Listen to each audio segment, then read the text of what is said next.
Hi, I'm Tim. Welcome to WatchYouWant.com. Thanks for logging on. Today, we're looking at a special watch in the Panerai collection because it is the epitome of elegance from the Italian-Swiss manufacturer. You're looking at the Radiomire 1940 PAM00512. Now, Panerai draws heavily on its tradition when it designs modern watches, whether it be the shapes of its past cases, or the exploits of the commandos bearing them, or the innovations that marked the development of the watch from its debut in the 1930s into the tail end of Panerai military watch production in the late 50s. And what you're looking at here with the 512 is a case design representative of what came about roughly in the transition from the 30s to the 40s. That's why it's called the 1940 case. Now, the advantage of the 1940 case in 1940 was that it rectified some of the problems with the first run Rolex manufactured Panerai combat divers.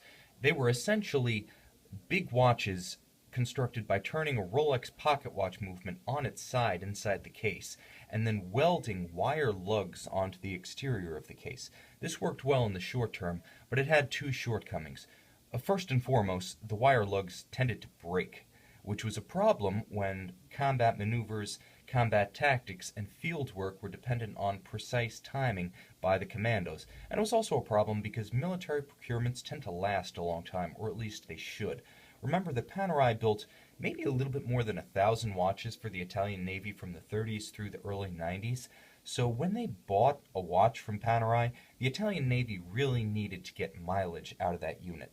So what Panerai did in 1940 was they actually replaced the soldered-on wire lugs with these soldered-on straight lugs. Now, much bigger contact point with the side of the case, also far more secure attachment. Instead of using a sewn-on strap, they now had insertable bars that went through the lugs themselves, and you begin to see the genesis of the case that's known today as the luminor. So this is sort of a transitional design from Panerai's history. It's almost as if it looks like a luminor without the device protecting the crown, so halfway between its Rolex pocket watch origins and the ultimate Panerai luminor design. But what you get here that you won't get in any luminor is the thinnest, arguably most elegant and dress-appropriate Panerai reference in the catalog today. The 512 uses what's known as the Radiomire 1940 case, albeit in a 42mm diameter. Also, because it uses a manual wind in-house Panerai caliber 999-1 movement, it doesn't have the extra height of a winding rotor and a winding bridge and mechanism, so you can get this almost, I'm going to say by Panerai standards, that's almost ultra-thin profile. So this watch sits very lightly on the wrist. If you've been holding off, staying away from Panerai, admiring but always from a distance because you were concerned about how the watch would wear on an average-sized or smaller wrist, fear not. With the 42mm 1940 case, you have something that wears as delicately, if not more so, than any 40mm Rolex or 41mm Omega. I would go so far as to say that because this cushion profile, which is almost as tall as it is wide, sits so lightly and comfortably on the wrist, this almost wears smaller than a 40mm Rolex, maybe more like a reduced mid-size Seamaster from Omega. Very elegant, it'll fit under a shirt cuff. This may be one of the most versatile watches that Panerai builds because of it. Now, that manual wind movement doesn't just give you incredible thinness, it gives you a beautiful finish because as of about the mid-2000s, Panerai became a true manufacturer, creating all of its movement in-house. Now, what this meant was, A, they were more likely to show you the watch's movement through a display caseback because they were far prouder of their own handiwork than the customer calibers they'd brought in previously, but also that it completed their transition to luxury watchmaker status. Whereas in the past, the combat watches were roughly finished, and a lot of the customer calibers, bore evidence of the shortcomings of their blue-collar origins, the manufacture movements from Panerai are beautifully finished. You can see the graining on the wheels right here, those little spirals of light reflecting off.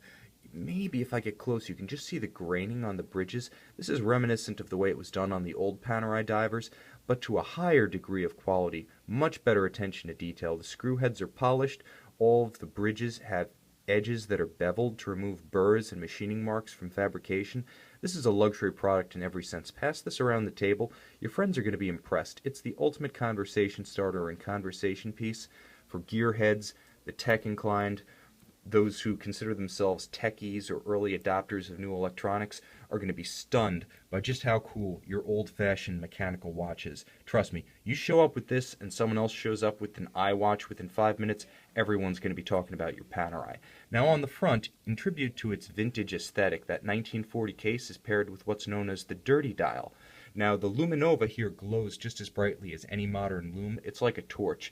And as with any Panerai of the current day, the sandwich dial, which has a stencil inserted on top of a fully lumed disc, has a lot of depth to it and a three-dimensional glow at night, but that dirty dial look simulates aged radium like you would find on a vintage 1940 Panerai dive watch. So you get the best of both worlds, that much admired vintage look without the compromise of an aged vintage dial that may be unstable, delicate, or not even glow terribly well. So you get the best of both worlds. It's great to look at and it works fantastically.